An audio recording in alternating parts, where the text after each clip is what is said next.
အားလုံးမင်္ဂလာပါ HS Blog ကနေပြီးတော့ပြန်လည်ကြိုဆိုလိုက်ပါတယ်ဒီနေ့မှာတော့စင်မာလက်ရှိပေါ့နော်ဒီ marriage လုပ်ချင်တဲ့ couple တွေပြီးတော့ marriage လုပ်ရမယ်စင်မာ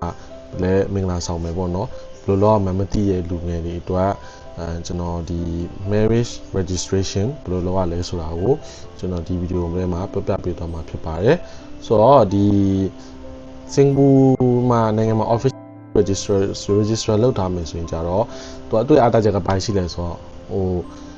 မြန်မာစာတမ်းမဟုတ်ဘူးသူအင်္ဂလိပ်စာဖြစ်တဲ့အတွက်ကြောင့်မလို့သူရဲ့ဒီ certificate ဒီ notary ပြန်စရာမလိုဘူး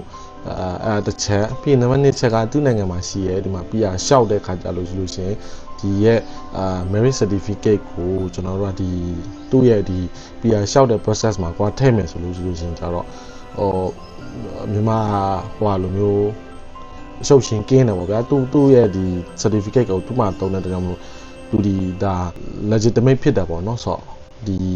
သူ့ရဲ့ certificate ဒီသူ့နိုင်ငံအတိအမှတ်ပြုဖြစ်တယ်အဲ့ဒါကြောင့်မို့လို့ကျွန်တော်တို့ကဒီ marriage certificate ကိုကျွန်တော်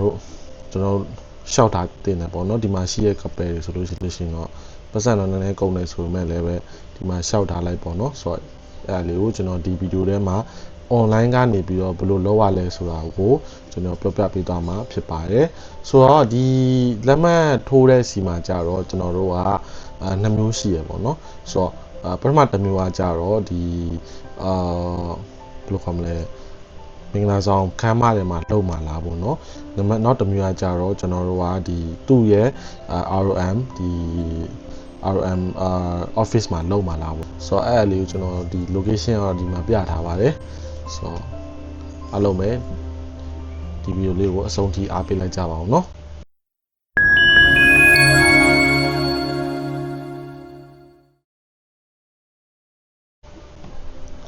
ဆိုတော့ကျွန်တော် location ပေါ့เนาะ first thing first ကျွန်တော် location ကိုရင်သွားလိုက်မယ်ပေါ့เนาะဆိုတော့ RM ကိုကျွန်တော် Google Map ကနေထောက်လိုက်မယ်ဆိုလို့ရှိရင်သူ့ရဲ့လိပ်စာက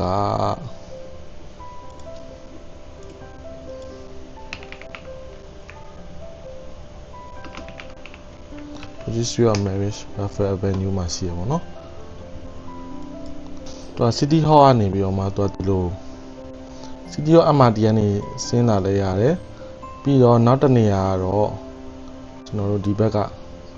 Esplanade ဘက်ကနေPromenade ဘက်ကနေလာလဲရပါတော့ဆိုတော့ကျွန်တော် City Hall ကျွန်တော်သွားတော့ City Hall ဘက်ကနေကျွန်တော်သွားတယ်ကျွန်တော်ဒီ Welfare City ဒီ shopping mall ရှိရပါတော့အဲ့ကနေဒီဘက် line လျှောက်လာမယ်ဆိုရင်သူကဒီလိုမျိုးတက်လျှောက်လာပြီးလို့ရှိရင်ဒီကနေတက်လာတာပေါ့နော်ဆိုတော့ City Hall MRT station ကနေဆိုတော့လဲလာမယ်ဆိုတော့ဒါအနည်းဆုံးကျွန်တော်တို့လုံးဆုံးသွားရင်7မိနစ်15မိနစ်ပေါ့နော်7မိနစ်လောက်တော့မရှိဘူး5မိနစ်လောက်ပဲရှိမယ်သူရဲ့ပုံစံဒီလိုမျိုးပေါ့နော်ဒီမှာဂုံတက်ကြီးသူကဒီကနေတက်ချလာမယ်ဆိုလို့ရှိရင်ကျွန်တော်ဒီကနေ City Hall နေလမ်းကူပြီးတော့လမ်းလျှောက်လာမယ်ဆိုတော့ဂုံတက်ယူတက်လာတာပေါ့နော်သူရဲ့ gate မှာတော်တော်လေးရှိပါတယ်ဒါကတော့ကျွန်တော် registration တကယ်လောက်ရနေကြရင်တွားတဲ့ဒီနေရာပေါ့နော်ဆိုတော့ okay ကျွန်တော်တို့ခုနကဒီ register case ကိုကျွန်တော်ပြန်သွားလိုက်အောင်ဆိုတော့ register လုပ်စံကိုကျွန်တော်ပြပြမှာဖြစ်ပါတယ်ဆိုတော့ register လုပ်တာလည်းအမှန်တန်ရိုးရှင်းတယ်ပေါ့နော်ဆိုတော့all you need to have is မြေစင် pass လို့မယ် pass card လို့မယ် ID လို့မယ်ပေါ့နော်ဆိုတော့ပြီး passport လို့မယ်ပြီးလို့ရှိရင်ဒီ solemnizer တွေဒီ verification လုပ်ဖို့အတွက်ဟိုရောက်ရင်မြေ witness လို့တယ်ပေါ့နော်ဆိုတော့ witness ကကိုယ်တငယ်ချင်းပေါ့နော်ဆိုတော့ကိုယ်တငယ်ချင်း2ယောက်ကိုကဒီမိဘရှိတယ်မိဘပေါ့နော်ဆိုတော့မျိုးမိဘက1ယောက်ရှိရမယ်ပြီးတော့မျိုးသားဘက်က1ယောက်ရှိရမယ်ပေါ့နော်ဆိုတော့အဲ့ဒီ solemnizer ကျွန်တော်တို့ကပထမဦးဆုံးကျွန်တော်ဒီကောင်ကို submission လုပ်ပြီးလို့ရှိရင်တင်နေနဲ့submit လုပ်ပြီးတဲ့အချိန်ခါကျရင် verification ဆိုတာလေးတစ်ခေါက်ပြန်လုပ်ရတယ်ပေါ့နော်ဆိုတော့အဲ့ဒါဒီကျွန်တော်တို့ကသူတို့မရှိခင်မှာoffice ကိုအရင်သွားပြီးကျွန်တော် verify ကျွန်တော်တို့ဒီ physical ID ကို verify အရင်လုပ်ရတာတီးတန့်တရက်သွားရပါတော့ဆိုတော့အဲ့ဒါကတော့တို့သမီးနဲ့တို့သားနဲ့2ယောက်ပါပဲခုလက်ရှိဒါကျွန်တော်ရောက်နေတဲ့ page ကတော့ဒါ our page ပေါ့နော်ဆိုတော့အဲ့ဒီဟာလေးကိုကျွန်တော်ဒီဆိုတော့ဒီဗီဒီယိုအောက်မှာကျွန်တော် share ထားပေးမယ်ပေါ့နော်ဆိုတော့ဒီ ဒီ website ကိုလာလိုက်တယ်ပေါ့နော်ဆိုတော့လာလိုက်တဲ့ခါကျလို့ရှိရင်ကျွန်တော်တို့မှာဒီမှာ civil marriage နဲ့ muslim marriage ဆိုတာနှစ်မျိုးရှိရပေါ့နော်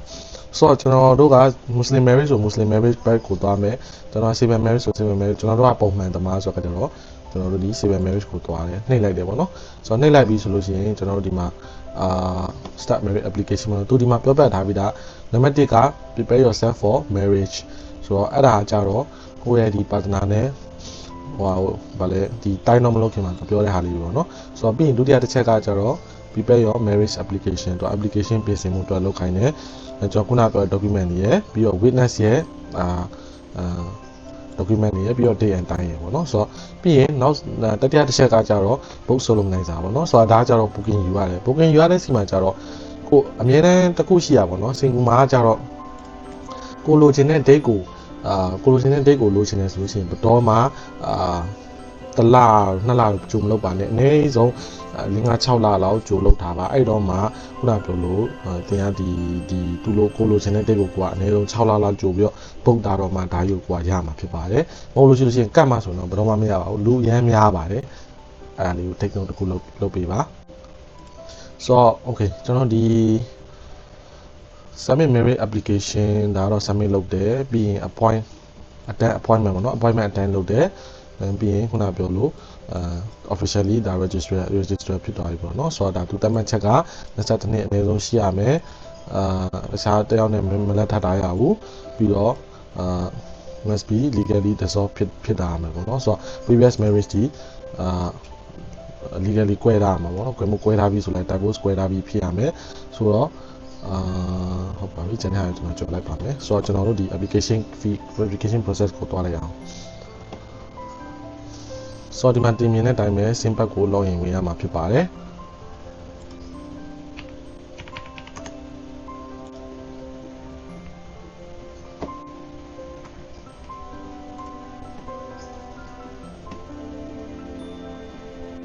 ဆိုတော့ဒါဆိုကျွန်တော်အခုဒီထဲကို login ရောက်လာပြီပေါ့နော်ဆိုတော့ကျွန်တော်တို့ checklist တွေလုပ်ခိုင်းတယ်ဒါတော့ဒီသူရဲ့ security checklist ပေါ့နော်ဆိုတော့ yes ပေါ့no friend ကြောင့်ဘာဖြစ်မလဲမသိ6 to 11 2025အော်ဆိုတော့ yes လောက်ရမှာပေါ့နော်ဘာလို့ဆိုတော့သူက2025အတွင်းမှာသူကဖြစ်လောက်တဲ့လူဖြစ်လာပေါ့နော်သူက6လကြိုပို့ရမယ်ပုံစံမျိုးပေါ့နော်ဆိုတော့6လမဟုတ်ပေါ့ဒီပေါ့5လပေါ့နော်5လအတွင်းမှာကြိုပြီး upfront ပို့လို့ရတဲ့တဘောပေါ့နော်ဆိုတော့ပြီးရင်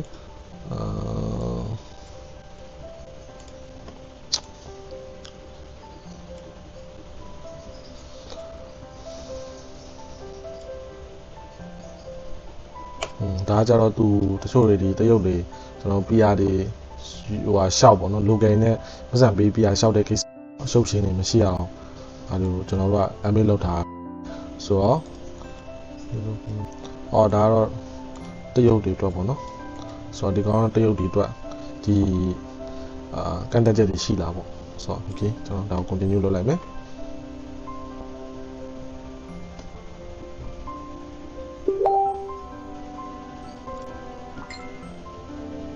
ဆိုတော့ဒီမှာဆိုလို့ရှိရင်ကျွန်တော်တို့ဖြည့်ရမယ့်ဟာတွေတက်လာပြီပေါ့နော်ဆိုတော့ဒီမှာဆိုလို့ရှိရင် full name ပါမယ် date of birth ပါမယ် citizenship ပါမယ်ဘယ်နိုင်ငံသားလဲပြီးပါမယ်ပြီးရင်ဒီမှာ nationality male ethnicity marriage status religious ဒါတွေကုန်ဖြည့်ပေါ့နော်ဆိုတော့ဒီမှာဆိုကျွန်တော်ခုနကပြောတဲ့ဟာပါလာပြီပေါ့နော်ဆိုတော့ဒီကောင်ကကြတော့သူကဒီ outside of RM ထဲမှာသူက book မှာလား RM outside မှာ book မှာလားပြီးရင်ဒါ video link ကတော့ကျွန်တော်လုပ်တဲ့ချိန်တော့မရှိဘူးเนาะဒါပါလဲတော့မသိဘူးကောဒါကတော့သူကဒီwebcam နဲ့လည်းလုပ်လို့ရတယ်ပေါ့เนาะဆိုတော့တဘောကအဲ့3ခုပေါ့เนาะဒီမှာ muslim တွေကြတော့သူကအမှပြထားရပေါ့เนาะဒီမှာ mosque မှာလုပ်မှာလားအဲ့ဒါ location မှာလုပ်မှာလားပေါ့เนาะဆိုတော့ဒါကတော့ခုနပြောတဲ့ဒီ location choose လုပ်တာပေါ့เนาะအဲ့တော့ဒီ witness ရဲ့ information ပေါ့เนาะ witness ရဲ့ information ကတော့ witness 2ယောက်ပေါ့เนาะ2ယောက်ရှိမယ်သူတို့သမီးပဲရှိမယ်သူတို့သားပဲရှိမယ်သူ့ရဲ့ ID တွေနာမည်တွေ submit လုပ်ရပါမယ် ဒီမှာတော့သူကin person appointment လား video link appointment လားဆိုတာကို appoint လုပ်ရပါမယ်ဆိုတော့ပြီးရင်ဒီအောက်မှာဆိုလို့ရှိရင်ကျွန်တော်တို့က appointment date and time ကိုကျွန်တော်တို့ကရွေးရပါမယ်ဘယ်လိုရှိလို့ရှိရင်တော့နောက်ဆုံးကတော့ဒါ payment section ပေါ့နော်ဆိုတော့ payment section ကတော့အခုဒါလောလက်ဒါတူပြလာတဲ့ဟာတော့ local ဈေးပေါ့နော်ဆိုတော့ဒါ foreigner တွေအတွက်ကတော့ကျွန်တော်တို့ဒေါ်လာ300ကျော်ကျပါမယ်payment လုပ်ပြီးရဲ့ချိန်ခါကြရင်တော့သူကဒီလိုမျိုးဒီ preview document အနေနဲ့တင်ပြရမယ်တင်ကအဲ့မှာဒီ details တွေအကုန်လုံးကို final check အနေနဲ့ before you proceed the payment ပေါ့နော်ဆိုတော့ဒီကဲမို့ကို payment မလုပ်ကြတဲ့ခင်အချိန်ထိရတော့သူကဒီ dashboard ကိုတွားပြီးတော့ပြန်ပြင်လို့ရတယ်ပေါ့နော်ဆိုတော့ကဲမို့ကို payment ပေးပြီးတော့ဒါတွေကတော့အကုန်လုံးကအသေးဖြစ်တာတော့ကြောင့်မလို့ဒီအလုပ်ဒီကဲမို့ဒီ information မှားမယ်ဆိုလို့ရှိရင်တော့တင်းတော့အလုပ်ရှုံနိုင်ပါတယ်ဆိုတော့ဒီအနေနဲ့ဒါလေးကိုတေချာလေးစစ်ပေးဖို့လိုရပါတော့ဆိုတော့ payment လေးမပေးခင်ပါ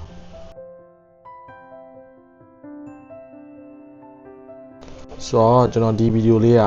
အဓိကဒီကျွန်တော်တို့ marriage certificate RM registration စင်ကာပူမှာဘယ်လိုလုပ်ရလဲဆိုတာကိုမသိသေးတဲ့လူတွေတော့ကျွန်တော် sharing လေးလုပ်ပေးရခြင်းဖြစ်ပါတယ်ဆိုတော့နောက်ထပ်မှာလည်းဘယ်လိုမျိုးစိတ်ဝင်စားစရာကောင်းတဲ့ဗီဒီယိုတွေထွက်လာမလဲဆိုတာကိုစောင့်မျှော်ကြည့်ကြပေးနေ see you on the next video bye bye